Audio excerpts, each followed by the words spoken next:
Bonsoir, bonsoir à toutes et à tous, bienvenue dans Sens Public. Vous le savez, la promesse est dans le titre de l'émission, donner du sens à l'actualité, se mettre au service du public, vous proposer des clés de compréhension des crises que nous traversons. Et justement, depuis le 26 février dernier, une déclaration d'Emmanuel Macron a placé la guerre au cœur de nos débats politiques. Jusqu'où sommes-nous prêts à aller pour défendre l'Ukraine ? Il n'y a pas de consensus aujourd'hui pour envoyer de manière officielle, assumée et endosser des troupes au sol, mais en dynamique, rien ne doit être exclu. Nous ferons tout ce qu'il faut pour que la Russie ne puisse pas gagner cette guerre.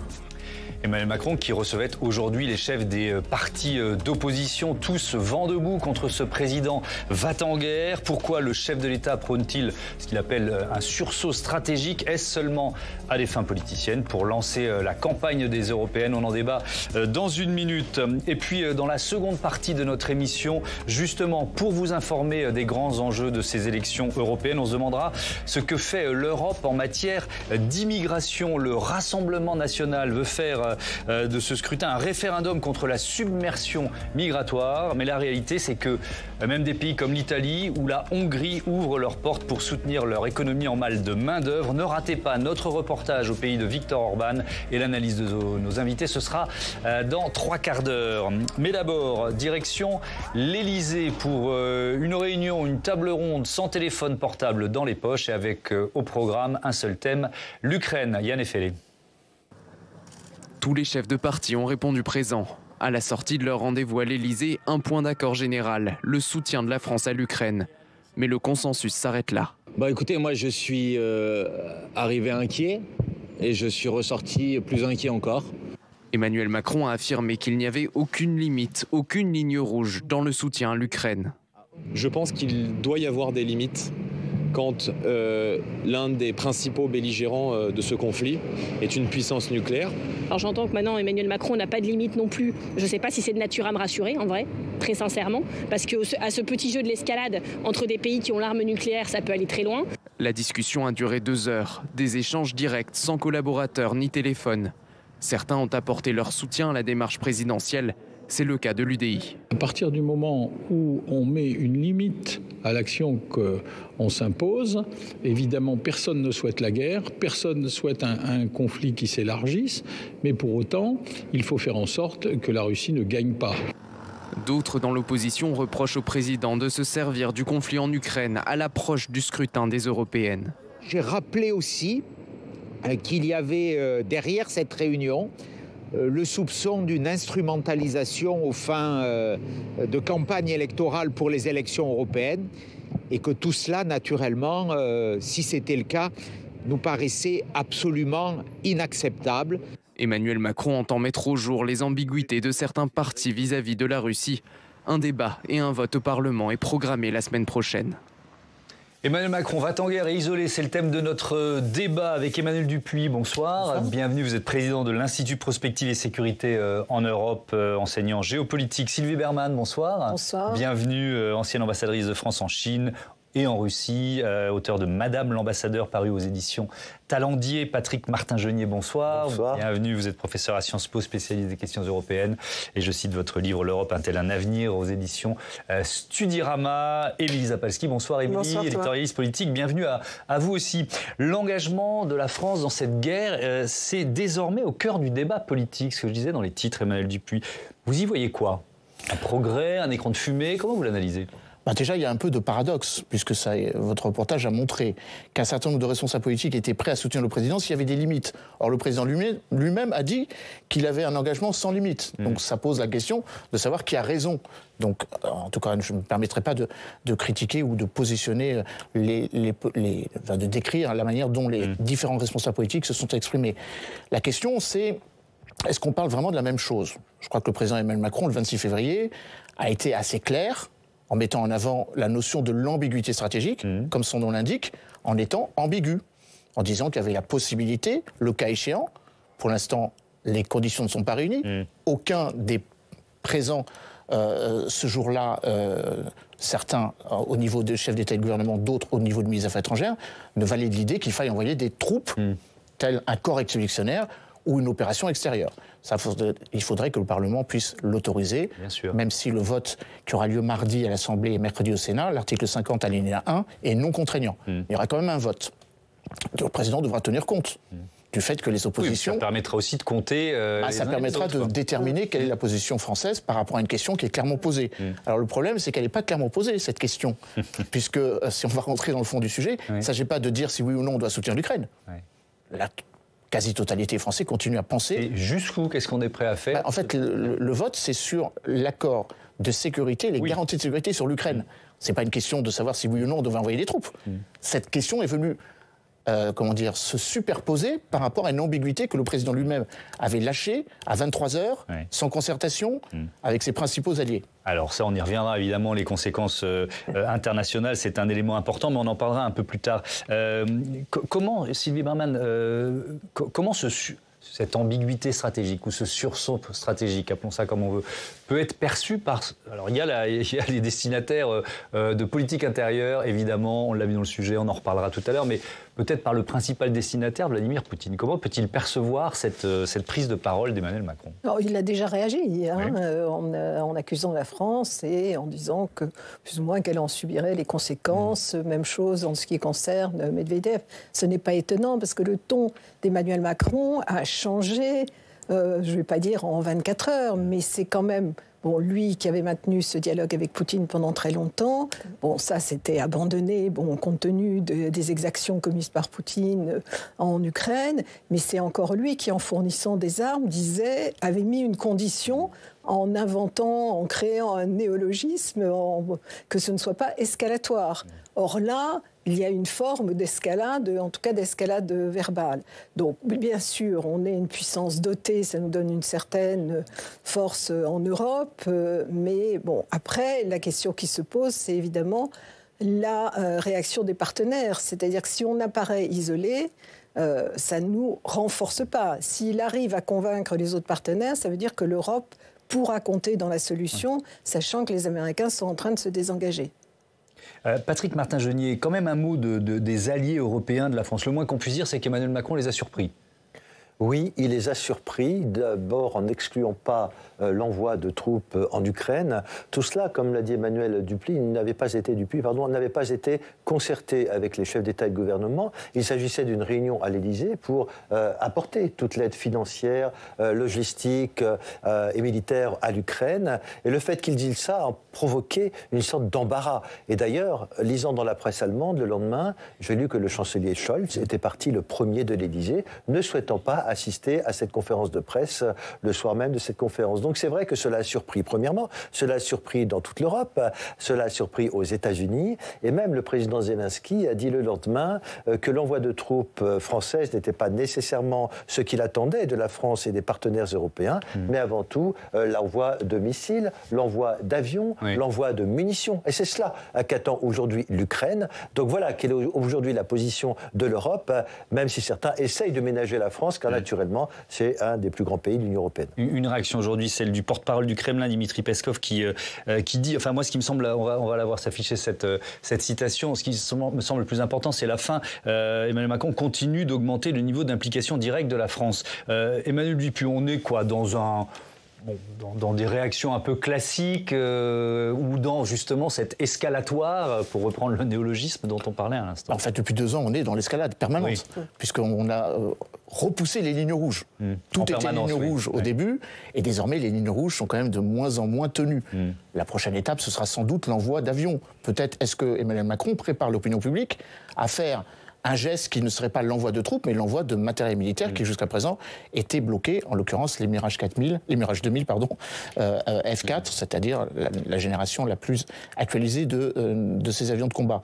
Je crois que le président Emmanuel Macron aurait mérité peut-être d'expliciter davantage sa parole. Car, pour parler d'escalade, tout le monde sait, il y a eu un article dans le New York Times, qu'il y a déjà, non pas des troupes, mais des militaires occidentaux en territoire ukrainien depuis le début, même depuis 2014. Notamment pour faire fonctionner certaines des armes, former ou faire fonctionner certaines des armes. Les armées ukrainiennes, 10 000 soldats ukrainiens ont été formés en dehors du territoire, mais il est tout à fait possible, comme les Américains l'ont laissé entendre, que leurs services de renseignement, comme les 42 pays qui soutiennent militairement l'Ukraine ont envoyé des membres de leur service de renseignement. C'est un secret de polichinelle. Les Américains ont avoué qu'évidemment, ils n'allaient pas laisser tomber leurs partenaires, notamment du SBU, le service de renseignement ukrainien. Et si je peux me permettre, Emmanuel, c'est que Scholz, le chancelier, avec ses indiscrétions des officiers supérieurs de l'armée allemande, ils ont confirmé, effectivement, le chancelier a confirmé qu'il y avait bien des instructeurs occidentaux présents sur place pour justement entraîner ces armées. Alors ça pose un autre problème, parce que ces écoutes qui ont été rendues publiques par Margarita Simonian, vos téléspectateurs la connaissent. On rappelle qui c'est. La patronne de RT, la patronne, donc l'ex-patronne donc de RT France, mais RT Mondial, a effectivement rendu public 52 minutes quand même d'écoute d'une vidéoconférence qui s'est passée à Singapour, où des officiels de la Luftwaffe expliquent par le détail la manière dont les autres pays, et c'est peut-être là le problème, puisque Olaf Scholz a rendu public ou a avoué que des Britanniques accompagnaient, aidaient au guidage des missiles, les fameux Storm Shadow, qui sont sur le territoire.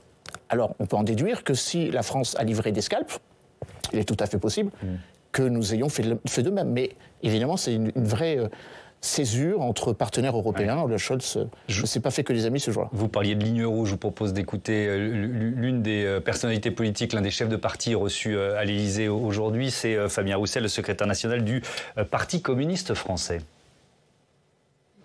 Ce que je retiens de cet échange, c'est que le gouvernement et le président de la République dit clairement aux Français, aux forces politiques, que la position de la France a changé. Il n'y a plus de ligne rouge, il n'y a plus de limite. Sylvie Bermann, est-ce que de votre regard de diplomate, vous avez déjà assisté à ça? C'est-à-dire la façon de préparer, je reprends ce que disait Emmanuel Duputer, de préparer l'opinion publique d'un pays à une nouvelle logique stratégique, à finalement à faire accepter aux Français petit à petit peut-être un engagement plus important? Non, parce que dans la plupart des engagements, il n'y a pas eu d'intervention de l'opinion publique française. C'est-à-dire que quand on a décidé d'une intervention en Libye, personne n'a été consulté là-dessus. Il fallait décider, donc on ne les a pas, ou au Mali, enfin non, ils n'ont jamais été consultés. Si on veut faire une comparaison, c'est peut-être avec le Royaume-Uni, à l'époque où Tony Blair essayait de convaincre le public britannique qu'il fallait accompagner Bush dans sa guerre en Irak. Mais ça, après, ils ne lui ont pas pardonné. Enfin là, la situation est complètement différente. Mais évidemment, ce n'est pas du tout le même type de situation. Mais c'est vrai que ce revirement a de quoi surprendre, pas seulement, bien évidemment en France, mais les alliés aussi. Et puis je trouve que de dire que, comme il le dit, en dynamique, rien n'est exclu, mais là, il va encore plus loin, c'est-à-dire en disant sans limite. Et ça rappelle la phrase de l'amitié entre la Russie et la Chine, qui est sans limite aussi.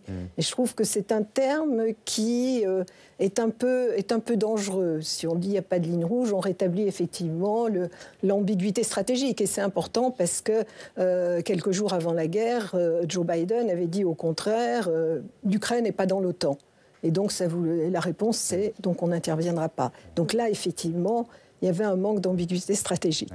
Alors c'est vraiment intéressant parce que depuis le 26 février, il y a eu effectivement, alors il y a cette prise de parole aujourd'hui, mais il y a eu d'autres prises de parole présidentielles dans lesquelles il assume, il détaille, peut-être même il surenchérit dans ce sursaut stratégique. Écoutons Emmanuel Macron, est-ce notre guerre ou n'est-ce pas notre guerre? Est-ce notre guerre ou n'est-ce pas notre guerre? Pouvons-nous nous détourner, considérer que les choses peuvent continuer à se jouer? Je ne crois pas. Et donc, c'est un sursaut stratégique auquel j'ai appelé et que j'assume pleinement. Il nous faut être lucides sur la réalité de la situation qui se joue en Europe, les risques qui sont à l'œuvre et ce que nous devons assumer. Je suis convaincu que, justement, la clarté assumée de ces propos est ce dont l'Europe avait besoin.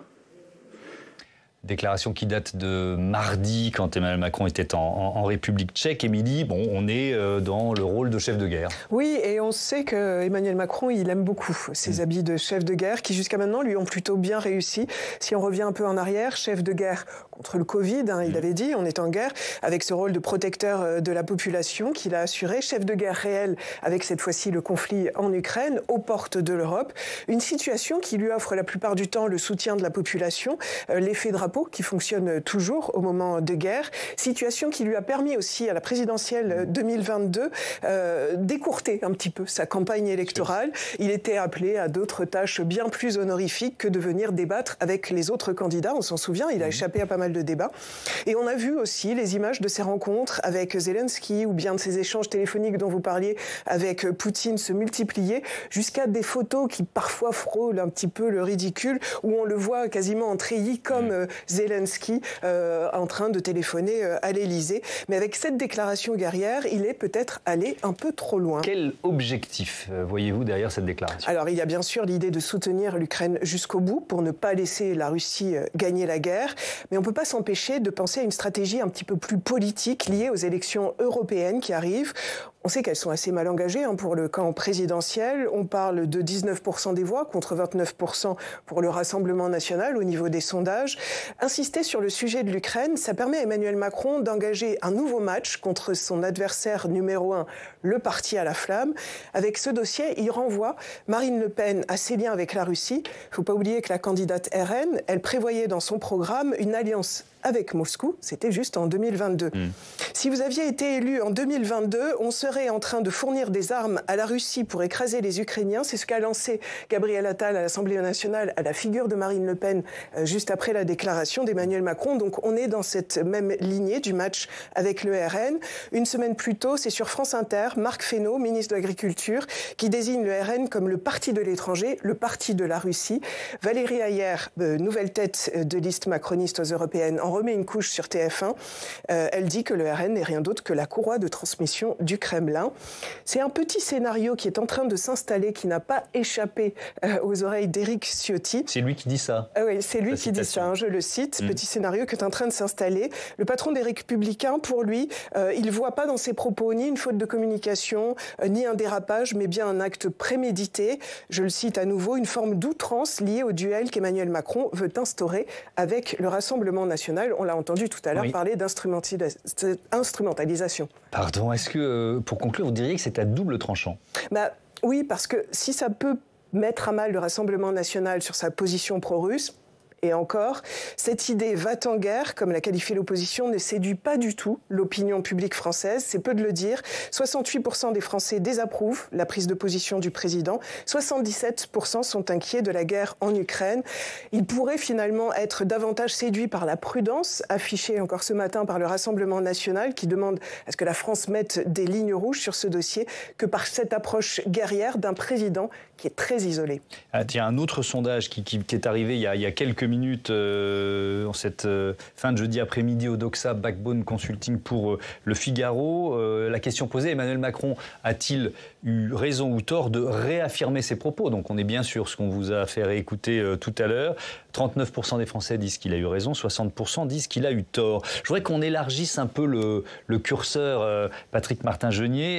Est-ce que ça provoque autant d'opposition politique ou de débat politique chez nos voisins, par exemple en Allemagne, cette question du soutien à l'Ukraine, de la forme qu'il doit prendre? Oui, il y a aussi un débat en Allemagne, il n'est peut-être pas aussi virulent. Il n'y a pas d'insulte, il n'y a pas d'excommunication, si j'ose dire. Mais il y a un débat politique. Et par exemple, au sein même de la coalition gouvernementale, on sait que la ministre des Affaires étrangères, Mme Baerbock, qui est du Parti des Verts, est bien plus offensive que l'est le chancelier Scholz, qui au final est bien dans la tradition pacifiste de la social-démocratie. Le chancelier a également été critiqué par l'opposition, M. Friedrich Merz, qui est le chef de l'opposition de la CDU, démocrate chrétienne, qui estime que l'Allemagne n'en fait pas assez. Donc il y a un débat. Le débat est plus polissé sur la forme, mais il n'en demeure pas moins qu'il y a un vrai débat sur le fond, à savoir que, effectivement, on reproche au chancelier de ne pas être suffisamment allant. Par exemple, la livraison des Taurus en Ukraine. Le chancelier a dit qu'il ne voulait pas en envoyer, alors que l'opposition souhaite qu'il en envoie. Et de toute façon, le Parlement allemand n'a pas voulu que le chancelier envoie des Taurus, alors qu'au final, c'est effectivement ces missiles longue portée qui peuvent permettre de changer la donne sur le terrain en Ukraine. En Italie, Mme Meloni, elle est soutenue, elle est très atlantiste, elle est très pro-Ukraine, mais il est vrai aussi que dans le cas des élections qui vont avoir lieu européennes, il y a des débats en effet en Europe, je ne parle même pas de la Hongrie, mais il y a d'autres débats effectivement qui montrent bien qu'il y a des positions qui sont assez tranchées. Oui, Sylvie Bermann, c'est peut-être le meilleur moment pour poser cette question quand même. Je ne suis pas naïf, il y a évidemment des arrière-pensées politiques de la part d'Emmanuel Macron, mais on peut considérer que, alors qu'on est à 3 mois du scrutin européen, poser aux Français et même aux Européens de la question de leur politique de défense, du niveau d'engagement dans ce conflit, c'est le bon moment. Oui, tout à fait, parce que effectivement, il faut que les parlements, il faut que le peuple participe à ce débat. Et je crois encore une fois qu'il y a un soutien unanime, enfin ou presque unanime, sur l'aide qui est apportée à l'Ukraine, y compris des armes qu'on n'aurait pas livrées il y a quelques mois. Et d'ailleurs, la réunion qu'avait organisée Emmanuel Macron avec les 21 chefs d'État et quelques autres représentants de l'Union européenne avait été un succès, puisqu'il y a des décisions qui ont été prises et qui ont été oubliées immédiatement, parce qu'effectivement, c'est sa déclaration qui a été retenue. Mais donc là-dessus, il y a un accord. Pardon. Allez-y. Oui. Je disais 40%. Je reprends les sondages, parce que quand même, on peut lire de deux façons, comme toujours un sondage, et ça n'est qu'un sondage, mais près de 40% de 4 Français sur 10 qui disent qu'il a eu raison. Il a eu raison de réaffirmer ses propos. Donc c'est un peu plus que sa base électorale, tout ça. Non, mais bien sûr, voilà, c'est pas. Non, mais encore une fois, on va pas en tirer des leçons définitives, mais c'est intéressant. Oui, c'est intéressant, et que la France ait une position claire, parce que la France est le pays le plus puissant sur le plan militaire en Europe. Elle est dotée de l'arme nucléaire. Les Britanniques ont quitté l'Union européenne, mais ont des grandes difficultés justement avec leur outil nucléaire. Et en plus de ça, il n'a jamais été indépendant, puisqu'ils dépendent des Américains. On est membre permanent du Conseil de sécurité. On est un pays qui fait un certain nombre de propositions et qui est assez leader en Europe. Donc je pense aussi que cela est pris en compte, et c'est la raison aussi pour laquelle on soutient Emmanuel Macron. Et puis on est à une période charnière dans la guerre aussi, puisque l'Ukraine parlait il y a quelques mois de contre-offensive. La contre-offensive a échoué, et aujourd'hui on a une offensive russe et qui essaie de percer le front après la conquête d'Avdiivka. On ne sait pas jusqu'où ça ira, mais ce qui est évident aujourd'hui, c'est que Vladimir Poutine est triomphant. À tort ou à raison. Et sur le terrain, il a un certain nombre de gains. Sur le plan politique, il y a d'autres problèmes. Lui aussi, il ne faut pas oublier, est en période électorale avec des guillemets. Peut-on parler, voilà, c'est ça. Je mets beaucoup de guillemets au mot élection. Alors justement, on va parler effectivement des questions de défense européenne, de livraison de munitions notamment à l'Ukraine, parce que c'est ce qui est certainement crucial. Mais d'abord, je vous propose un autre focus sur les conséquences politiques française avec ces débats, et je propose à Tam Tranui de nous rejoindre, qui vont avoir lieu la semaine prochaine. Bonsoir Tam. Bonsoir. À l'Assemblée, puis au Sénat. On va donc débattre de l'Ukraine. Oui, le débat aura lieu mardi 12 mars à l'Assemblée nationale et mercredi 13 mars, le lendemain, donc au Sénat. Ces débats, ils ont été annoncés par l'Élysée après que les parlementaires se sont émus des propos d'Emmanuel Macron, qui avait déclaré ne pas exclure l'envoi de troupes occidentales au sol en Ukraine. Et Gérard Larcher, notamment le président du Sénat, a tout de suite voulu mettre les points sur les i. Écoutez-le, c'était le lendemain de cette déclaration du président de la République. Et je rappelle qu'on ne peut pas faire de déclaration de guerre sans la soumettre au Parlement. Et donc, je rappelle tout simplement que le moment venu, le président de la République, s'il devait prendre cette décision comme chef des armées, est une décision dont il devrait nous entretenir avant même de l'annoncer, et que là, le Parlement est incontournable, c'est la Constitution. Voilà, en cas de déclaration de guerre, il y a une prérogative du Parlement. Et la semaine prochaine, des parlementaires le rappelleront sans doute, même si les débats ne doivent pas porter sur ce sujet, bien sûr, mais simplement sur l'accord bilatéral qui a été signé par Paris et Kiev le 16 février dernier. Oui, on l'a déjà dit une fois dans le débat, mais il est bon de le rappeler une fois. N'est pas coutume, ce débat sera suivi d'un vote. Et oui, il permettra d'entendre, comme d'habitude, j'allais dire, le Premier ministre, le ministre de la Défense, celui des Affaires étrangères, les orateurs des différents groupes. troupes. Et il sera donc suivi d'un vote, un vote qui n'est pas engageant. On le rappelle, rappelons ce que dit l'article 50-1 de la Constitution. Devant l'une ou l'autre des assemblées, le gouvernement peut faire sur un sujet déterminé une déclaration qui donne lieu à un débat et peut, s'il le décide, faire l'objet d'un vote sans engager sa responsabilité. Bon, admettons ce qui est très improbable pour l'heure que le Parlement vote contre l'accord de soutien à l'Ukraine, déjà signé il y a 3 semaines. Il n'y aurait donc aucune conséquence ni pour cet accord, qui inscrit dans la durée 10 ans l'aide de Paris à Kiev et qui prévoit une aide en matériel militaire qui peut aller jusqu'à 3 milliards d'euros supplémentaires en 2024. Aucun risque non plus pour le Premier ministre Gabriel Attal qui n'engage pas sa responsabilité devant le Parlement et qui ne serait donc pas obligé de démissionner. À ce moment-là, à quoi sert ce vote? Quand Emmanuel Macron, on a une lecture politique de ce vote. Quand Emmanuel Macron avait fait cette sortie très polémique sur l'envoi des troupes en Ukraine, l'un des objectifs était de faire la lumière sur le positionnement des oppositions, notamment sur le Rassemblement national. Émilie en a parlé à l'instant, installer le match et puis souligner la proximité du Rassemblement national avec la Russie. Donc la semaine prochaine, si le Rassemblement national vote contre, c'est sûr que le gouvernement l'accusera à nouveau de soutenir la Russie. Le problème, c'est que les autres oppositions aussi ont été troublées par les dernières sorties d'Emmanuel Macron. Alors prendront-elles le vote de voter contre ou même de s'abstenir? Peut-on voter contre pour signifier son opposition aux positions présidentielles tout en disant bien son soutien à l'Ukraine? Est-ce que cette nuance... C'est déjà compliqué à exprimer. Donc, Est-ce que cette nuance, elle peut être audible dans le débat public? En tout cas, le vote de la semaine prochaine, même s'il est sans conséquence, on l'a bien dit, il n'est pas sans intérêt. Et évidemment, on le diffusera en direct sur nos antennes. Merci beaucoup, Tam. Emmanuel Dupuis, je voudrais qu'on ouvre à la suite de cette chronique la question plus générale du réarmement de l'Europe, parce que c'est aussi la question qui est posée par Emmanuel Macron avec cette prise de parole. On est en train d'apprendre à se passer des États-Unis. Est-ce que vous diriez ça? Alors effectivement, dans la prise de parole d'Emmanuel Macron, il y a aussi toute la dimension européenne qu'on a un petit peu minorée parce qu'il y avait l'émotion par rapport à l'annonce éventuelle de troupes. Mais je crois qu'Emmanuel Macron a rappelé que nous devons sortir de notre torpeur stratégique. On a parlé d'ambiguïté stratégique, on a parlé de patience stratégique ou de surprise stratégique. Je crois qu'il faut réveiller le continent européen avec quand même quelques rappels qui nous font mal parce que c'est une réalité. 75% du matériel qui arme nos armées européennes n'est pas européen. Et 63% de ce matériel est américain.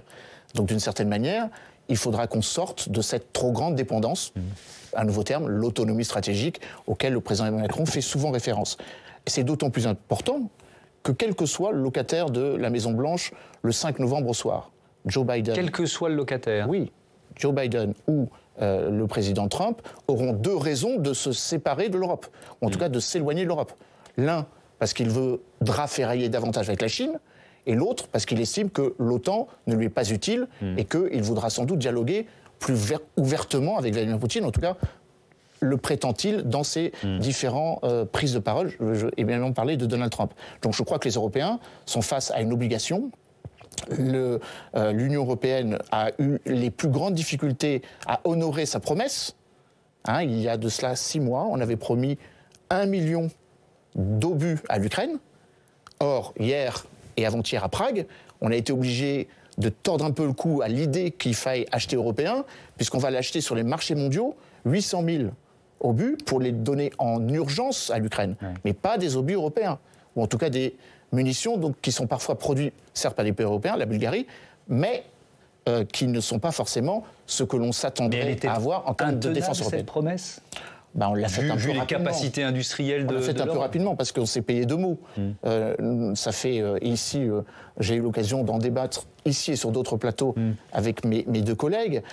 Ça fait quand même près de 2 ans qu'on dit qu'il faut qu'on rentre en économie de guerre, sauf qu'on n'est pas théoriquement, on est théoriquement dans une philosophie où on a compris qu'il faille augmenter notre implication militaire. L'année prochaine, on aura 67 milliards d'euros pour la défense, mais la Russie, elle, est rentrée en économie de guerre.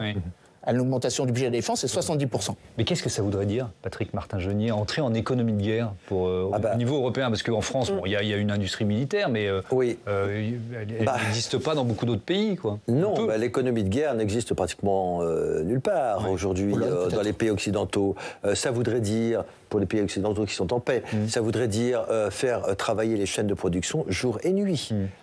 Faire activer ces chaînes de production pour alimenter. En a-t-on les moyens? Est-ce que l'État a les moyens également de passer des commandes à l'industrie militaire? Ça, c'est important. Mais ce qu'on souligne aujourd'hui, et je dirais que le principal défi pour le prochain mandat de la présidente ou du président de la Commission européenne, c'est bien l'autonomie stratégique de l'Europe, faire l'Europe de la défense, qui n'a toujours pas été faite aujourd'hui. Et par exemple, une des propositions très intéressantes, c'est celle qui vient d'être faite par le commissaire européen qui est chargé de la défense, Thierry Breton, qui propose de monter jusqu'à 100 milliards les crédits précisément pour alimenter cette guerre, pour alimenter l'industrie de la défense, pour permettre aux pays européens de pouvoir construire ensemble des armements, du matériel militaire, et ça, on en est très loin. Car très clairement, aujourd'hui, l'Europe de la défense n'existe pas. Les pays européens, l'Allemagne, la Pologne vont acheter du matériel aux États-Unis, et donc si nous devions être en économie de guerre, eh bien, ce serait une production industrielle jour et nuit, mais là aussi, on n'en a pas forcément les moyens sur le plan financier. Et donc, aider l'Ukraine sans limite, je dirais, c'est d'abord se mettre en économie de guerre. Sylvie Bermann, cette question de la dépendance stratégique, on va dire, aux États-Unis, et de la façon d'en sortir, c'est pas nouveau. Vous l'avez déjà entendu dans des discussions diplomatiques, notamment à Bruxelles ou ailleurs? Je l'ai entendu plusieurs fois, et moi-même j'ai siégé au comité politique et de sécurité de l'Union européenne, justement pour faire émerger la défense européenne. Et à l'époque, on parlait d'Europe puissance. Aujourd'hui, on parle d'autonomie stratégique de l'Union européenne. Bien sûr, c'est le vrai sujet, mais jusqu'à présent, tous nos partenaires comptaient essentiellement sur les États-Unis. C'est quoi l'expression, la nounou américaine? La nounou américaine. La nounou américaine, oui. C'est ça. C'est qu'effectivement, ils comptaient sur leur nounou américaine. Il y a eu un risque au moment de l'élection de Trump, et puis beaucoup d'Européens, les Allemands en particulier, se sont dit, bon, ça va durer 4 ans, c'est pas grave, et on reviendra à la normale. Et donc, ils n'ont pas saisi cette occasion, justement, pour faire émerger une Europe de la défense. Et aujourd'hui, la perspective d'avoir Trump peut-être donner une seconde chance à cette perspective. D'autant plus que Donald Trump est sans doute hostile à une aide à l'Ukraine. Pour le moment, il bloque parce que ça entre dans le jeu de sa campagne contre Joe Biden. Mais ensuite, il essaiera probablement de trouver un règlement. Mais ce n'est pas sûr que Joe Biden, lui, ne s'oriente pas non plus vers une négociation à un moment donné.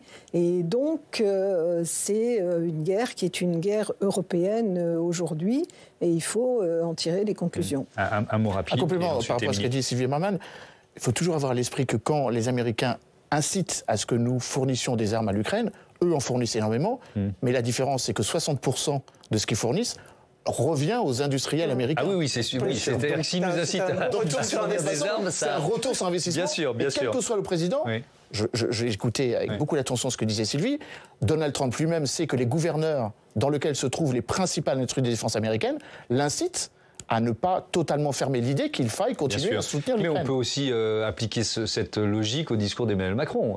Si l'Europe se réarme, ça favorisera aussi ou bénéficiera aussi aux industries de défense. Encore faudrait-il que les commandes soient passées, encore faudrait-il que les chaînes de fabrication de nos Césars puissent être réduites ou être multipliées.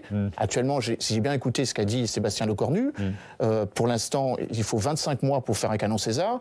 Il faudrait, entre guillemets, être réduit à 15 mois. Enfin, il faudra à ce moment-là investir dans des chaînes de montage. Pour l'instant, il y a eu une... Il n'y a pas encore les commandes. Mais on n'en est pas encore concrètement là. Au vu de tous ces éléments, la déclaration d'Emmanuel Macron, moi, elle me semble quand même comme un double aveu de faiblesse. C'est-à-dire que là, ce que vous dites, c'est qu'on n'est pas assez armé et on n'est pas assez outillé pour fournir des armes comme ce qu'on avait promis à l'Ukraine, par rapport aux États-Unis évidemment, mais globalement par rapport à nos promesses. Et alors, qu'est-ce qu'on met en face des armes pour aller plus loin? On met des troupes. On dit, alors, puisqu'on n'a pas les armes, finalement, c'est les troupes qu'on envoie pour un peu montrer ses muscles et, comme vous le dites, faire en sorte que l'Europe puisse exister dans cette guerre, notamment si les États-Unis États-Unis se passe de l'Europe. Donc il y a une espèce d'escalade comme un aveu de faiblesse. On n'a pas ce qu'il faut en termes de réarmement. On va piocher. Moi, ça me choque un peu quand même. Alors, chez les hommes et les femmes. Oui. Deuxième aveu de faiblesse, c'est d'avancer cette déclaration, pourquoi pas, pour montrer ses muscles, mais de ne pas avoir l'unité et de ne pas avoir la concertation préalable avec les alliés, comme on le disait, avec des déclarations intempestives dont on connaît Emmanuel Macron. On l'avait eu sur le Hamas, sur la coalition.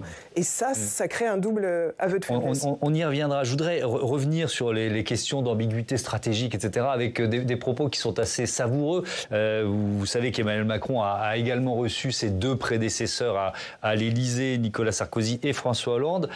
François Hollande, pour qui un président ne devrait pas dire ça? Ma position sur les questions militaires, et je l'ai montré quand j'étais président, c'est que moins on en dit, mieux on agit. Ne pas dire ce que l'on fait, mais faire ce que l'on n'a pas dit. C'est ça qui permet d'avoir le plus d'efficacité et de ne rien faire connaître à, en l'occurrence, Vladimir Poutine, de nos intentions. Sylvie Bermann, ça vous est souvent arrivé, pardon, peut-être que cette question va vous gêner, mais de ramer après une décision ou une prise de parole présidentielle dans vos habits d'ambassadrice? Oui, je ne dirais pas ramer, mais d'essayer de déchiffrer, d'expliciter et puis parfois de modérer. Oui, bien sûr que c'est arrivé. Oui, ça fait partie du job. Ça fait partie du job, absolument. Quand on parle d'ambiguïté stratégique, moi j'ai entendu ce que vous disiez tout à l'heure, Mme Dupuis, mais en fait, je ne vois pas où elle est l'ambiguïté stratégique dans ce que dit Emmanuel Macron. Parce que, alors si j'étais ambassadeur, il prend la parole ouvertement, il montre les muscles, les dents, pour utiliser toutes les images qu'on veut, mais il envoie clairement un message à Vladimir Poutine. Ce en même temps est parfaitement incompréhensible. Oui. Parce que s'il s'agissait de donner l'impression qu'on va franchir une étape supplémentaire pour être plus précis dans notre soutien, en disant qu'il est tout à fait logique que les forces ukrainiennes ont besoin d'un certain nombre de matériel, un certain nombre d'expertises qu'elles n'ont pas. Et son ambiguïté stratégique, c'est de ne pas dire ce qu'on va faire. Oui. Alors le problème d'Emmanuel Macron, peut-être a-t-il compris, ou en tout cas son entourage, c'est qu'il a précisé l'ambiguïté stratégique. Et donc il a invalidé le concept même, en évoquant des démineurs, des formateurs, des experts de cyberdéfense, possiblement des experts qui vont guider nos missiles Scalp. Donc l'ambiguïté stratégique est levée. Et c'est d'une certaine façon ce que je crois avoir décrypté dans la prise de parole de François Hollande en disant qu'il ne faut jamais trop en dire. Le concept est bien, il faut en rester à l'ambiguïté stratégique. Ok, je comprends un peu mieux. Autre renseignement à tirer du sondage du Figaro que j'ai cité tout à l'heure au Doxa Backbone Consulting. À la question, diriez-vous qu'Emmanuel Macron représente bien la France à l'étranger? Là aussi, c'est intéressant. Il y a un non qui est quand même bien majoritaire. 56% des personnes répondent non, 43% répondent oui. La représentation, c'est un peu ce que disait Marine Tondelier, secrétaire nationale Europe Écologie Les Verts, à son arrivée à l'Élysée tout à l'heure, tout en pointant le virilisme d'Emmanuel Macron. J'ai l'impression qu'on a un président qui compense son manque de courage politique et d'actes concrets par des déclarations virilistes. Et des déclarations qui n'ont pas juste le défaut d'être virilistes, qui sont intempestives, qui ne sont absolument pas concertées, qui sont choquantes, et on va se le dire, qui nous ridiculisent sur la scène internationale. D'ailleurs, il a rétropédalé, on ne sait même pas où ça en est cette affaire, je le saurai peut-être en sortant, mais très sincèrement, ça n'est pas à la hauteur. Patrick Martin, je ne vais pas vous demander de commenter le virilisme d'Emmanuel Macron, mais je ne vais pas vous imposer ça. Mais quand même, sur la réaction de nos alliés, notamment des Allemands, ça m'intéresse de savoir, parce qu'il y a les deux déclarations d'Emmanuel Macron, il y a la première, et puis ensuite il y a la lâcheté. Oui, ça, c'est un mot, on n'en a pas encore parlé ici, mais quand même, ce mot, il est fort. Comment il est reçu, notamment par le chancelier Scholz? Sans me prononcer sur le fond, sur la forme, les propos du président de la République ont été très mal reçus là-bas, à Berlin. Pourquoi? Parce qu'il a rappelé dans un premier temps que l'Allemagne n'avait proposé de livrer que des casques à l'Ukraine pour dire qu'il ne fallait pas faire preuve de lâcheté. Cette notion de lâcheté a été extrêmement mal perçue en Allemagne et on peut dire aujourd'hui que les relations entre le chancelier et le président sont extrêmement mauvaises. Et de mémoire, moi qui ai beaucoup étudié les relations entre la France et l'Allemagne, les relations n'ont jamais été aussi mauvaises que depuis le couple Pompidou-Willy Brandt. À ce point-là. À ce point-là, parce qu'on ne se comprend plus en réalité. Rappelez-vous, l'année dernière ou il y a 2 ans, les conseils des ministres franco-allemands avaient été annulés précisément parce qu'il y avait des désaccords sur la politique de défense, sur la coopération en matière militaire. Donc Donc effectivement, c'est assez injuste vis-à-vis de l'Allemagne, parce que certes, on peut critiquer le chancelier Scholz avec son pacifisme très assumé, mais l'Allemagne n'en est pas moins le premier pays contributeur depuis 2 ans. L'Allemagne a livré 17 milliards d'euros à l'Ukraine. Et donc effectivement, ce sont des propos qui ont été mal reçus, et il serait temps, je dis, de rabibocher les relations entre les deux pays, notamment évidemment vis-à-vis de l'Ukraine et sur le plan européen. Mais Sylvie Berman, alors là je reviens au 26 février, quand Emmanuel Macron fait cette déclaration, on se souvient, c'est à la suite d'une réunion où il voulait montrer l'unité européenne justement face à la Russie. Il se doute, peut-il imaginer autre chose que le chapelet de réaction des leaders européens ou même américains disant non, on n'enverra pas de troupes au sol. Vous voyez ce que je veux dire ? Oui, bien sûr. Non, mais je pense qu'il voulait exprimer effectivement cette ambiguïté. Il s'attendait probablement pas à être désavoué dans la foulée par tous, y compris à ce moment-là par les Polonais et par le secrétaire général de l'OTAN. Ça avait été évoqué d'une façon ou d'une autre dans la réunion ou pas ? Alors, je ne sais pas. Le Premier ministre néerlandais a dit que ça n'avait pas été à l'ordre du jour de la réunion. En même temps, il y aurait eu des contacts avant, en bilatéral, pour préparer la réunion. Est-ce que le président de la République en a conclu qu'il ne serait pas désavoué, qu'il s'exprimait à titre personnel à la fin d'une réunion et pas dans le cadre de sa conférence de presse ? C'est possible, là-dessus je n'ai pas la réponse, c'est une hypothèse. Patrick Martin-Genier ensuite. Je pense que des mots ont été dits, des prises de position ont été prises, peut-être qu'il n'était pas en accord, il l'a dit lui-même avec les autres chefs du gouvernement qui étaient là, mais la circonstance que le chancelier... Il a dit qu'il n'y a pas de consensus sur la... Voilà, mais le chancelier Scholz a été le premier à quitter l'Élysée, sans doute a-t-il eu effectivement une sorte de bruit comme quoi il allait se prononcer là-dessus, et ne voulait pas assister à cette conférence de presse parce que précisément il n'y avait pas d'accord. Emmanuel Dupuy. Il faut avoir à l'esprit que quand Donald Trump était président en exercice des États-Unis, quand il n'était pas d'accord, il partait avant une réunion. Donc c'est une symbolique très forte. Et donc quand le président de la République française prend la parole tout seul, on peut imaginer qu'il n'y a pas de consensus. C'est la suite logique. Maintenant, le président Emmanuel Macron prend un petit peu ses partenaires au piège. Parce que l'idée selon laquelle il serait récusé viendrait à révoquer les 10 accords de sécurité qui ont été signés entre les 10 pays européens et l'Ukraine. Mardi et mercredi prochain, la question est biaisée, puisqu'il va être question de valider l'accord de sécurité entre la France et l'Ukraine, de valider l'idée que depuis décembre dernier, depuis le dernier Conseil européen, l'Ukraine a une destinée, l'Ukraine et la Moldavie avec la présidente Maë Sandu qui était aujourd'hui à Paris. Donc forcément, il prend un petit peu tout le monde au piège, parce que ça donnerait l'impression que l'on ne soutiendrait pas suffisamment l'Ukraine. Et donc, d'une certaine façon, comme vous le dites très justement, il fait de la politique. Donc il a fait un acte politique, et de ce point de vue, ça va être très compliqué de pas, in fine, le soutenir. Est-ce que pour autant, je reprends les propos de Marine Tondelier, Emmanuel Macron, ses propos ont ridiculisé la France, c'est ridiculisé sur la scène internationale, Patrick Martin-Genier, c'est peut-être un peu exagéré quand même. Oui, c'est exagéré parce que la France n'est jamais ridicule, comme l'a dit Mme Berman, la France est membre du Conseil permanent du Conseil de sécurité des Nations Unies, c'est une puissance nucléaire, donc lorsque le président, qui est le chef des armées, responsable de la diplomatie, dit quelque chose, on doit le prendre au sérieux. Néanmoins, c'est vrai que nous avons été extrêmement critiqués, et peut-être que les propos successifs du président de la République ont pu affecter la crédibilité de la France, notamment sur cette notion de... Il impose, alors c'est peut-être pas agréable pour ses alliés, mais il impose aussi cette question dans le débat national, pays par pays, ce qui n'est pas inintéressant. Parce qu'imaginez que demain, l'Ukraine s'écroule. On fait quoi ? Est-ce qu'on laisse l'Ukraine s'écrouler ? Est-ce qu'on laisse l'Ukraine défaite sur le plan militaire, politique et stratégique ? Là, effectivement, le fait de rien exclure, c'est une ambiguïté, mais qui est très forte, qui montre bien que certains pays pourraient être amenés éventuellement à intervenir. Un dernier mot ? Oui, non, je ne pense pas que d'autres pays gouvernements considèrent que la France est ridicule, mais souvent ils la trouvent arrogante, parce qu'elle prétend diriger à la place des autres et donner des leçons, comme a dit d'ailleurs le chancelier Scholz, et c'est souvent ça le problème, et c'est souvent ça qui suscite aussi des réticences à l'émergence d'une défense européenne, parce qu'ils se disent après tout que la tutelle américaine lointaine peut être moins pesante que la tutelle française. Merci beaucoup, on termine là-dessus, et je vais rappeler, Sylvie Berman, le titre de votre livre, Madame l'ambassadeur, c'est aux éditions Talendier, et Patrick Martin-Genier, l'Europe a-t-elle un avenir aux éditions Studi Rama. Merci encore, merci à tous d'avoir participé à ce débat.